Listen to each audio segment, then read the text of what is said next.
বাংলাদেশে বিষধর সাপ রাসেলস ভাইপারের আতঙ্ক ছড়িয়ে পড়ছে। গণমাধ্যমে প্রচারিত তথ্য বলছে, চলতি বছর এ পর্যন্ত পদ্মার তীরবর্তী রাজশাহী, রাজবাড়ী, মানিকগঞ্জ সহ বিভিন্ন জেলায় রাসেলস ভাইপারের দংশনে অন্তত 10 জনের মৃত্যু হয়েছে।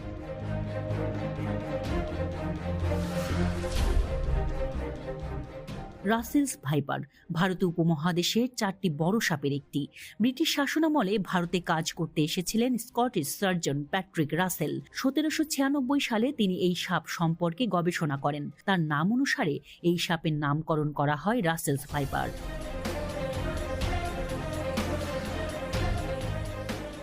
বহু আগে থেকেই বাংলাদেশে অস্তিত্ব ছিল রাসেলস ভাইপারের। দেশের বিভিন্ন এলাকায় সাপ